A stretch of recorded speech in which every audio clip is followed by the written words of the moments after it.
Thus far, we've looked at the properties of individual neurons or units, the similarities between their properties and the properties of neurons.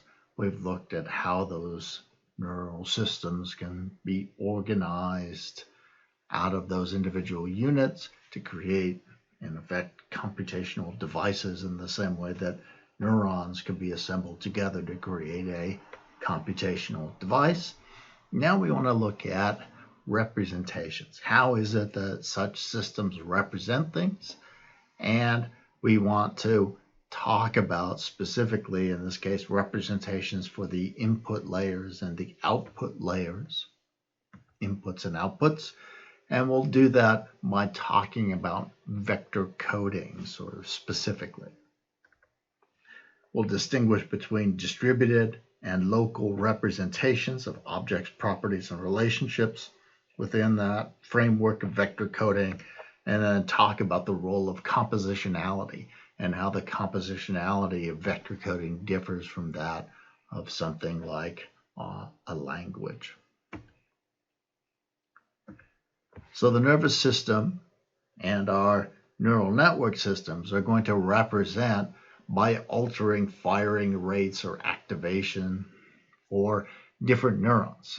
Information can be encoded by individual neurons or by collections of them. And in each case, part of their function is to carry and process that information. So when groups of neurons act together to represent properties, they're often said to create a representational space, where each neuron that participates in that representation is said to represent a dimension or to create a dimension in that space. A given object or property can be represented in a representational space by the activation pattern across that set of neurons then. And that activation pattern will pick out a unique position in that space. Each position is then thought of as a vector, a line from the origin of the space to that position. And this sort of representation is often therefore called vector coding.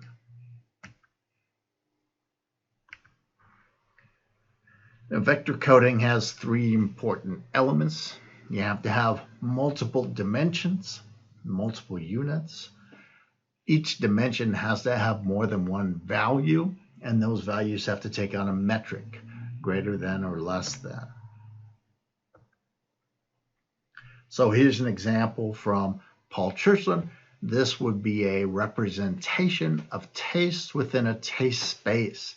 So sensors on our tongues that are sensitive to sweet, to salty, and to sour, in combination can encode a whole range of different tastes for different kinds of substances. So here we have, for example, urea. It's a little bit salty, a little bit sour, a little bit sweet. Fructose, very high on the sweet scale, not too high on the salty scale. Table salt, very high on the salty scale, not too high on the sweet scale, and so on. And so the activation patterns, how they activate these individual sensory cells in a pattern, that creates a representation of the taste of that specific substance.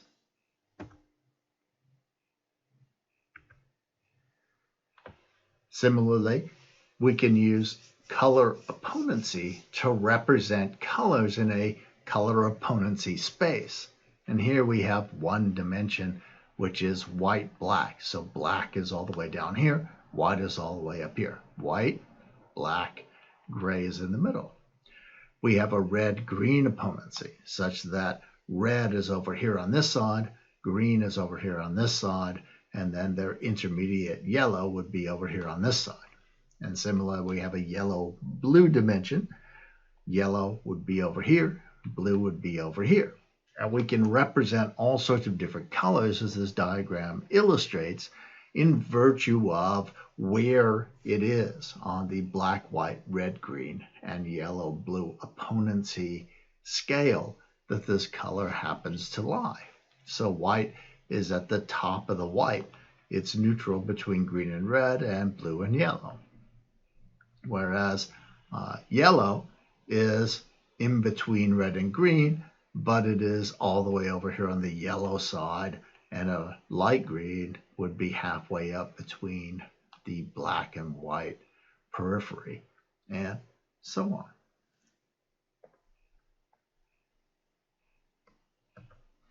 And so in this case, we have representation of colors by representation of their opponency. And this is in fact the way it looks like primate vision works. Here we have parvocellular cells in the retina, and we have these color opponency cells. We have these on and off center cells, and they are tuned, in this case, to stimuli of particular wavelengths. So here we've got a red cone, and it is sending activation down to these two different ganglion cells. And they have different reactions to that red stimulation based on the color opponency that they have. So here our red on-center cell, it gets its activation from red, that excites it in the center here, but it has inhibitory blue and green on its periphery because of this horizontal cell here that affects its firing when these are active. And similarly here with our opponent cell that is off center for red, it's got the red cone coming in, and that inhibits it, and then it's got this horizontal cell that excites it when there are green and blue out here in our periphery. So we can see how the different activation patterns of these different three cells and the relationships that can be created computationally with just the use of a couple of other different intermediate cells, how that can create this color opponency, this on-center, off-center, red-green opponency.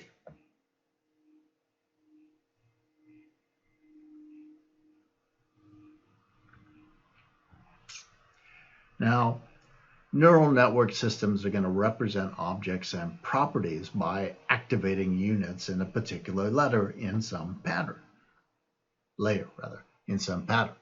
And just as firing rates of groups of neurons can pick out positions in representational space, activation patterns across units in an input or output layer can pick out positions in a representational space for that input or output, where each dimension corresponds to a unit or units in the layer. So in modeling, then, neural network theorists can choose to represent objects and properties in two ways, and we'll look at this in the next module of this lecture. They can represent locally, or they can represent distributively.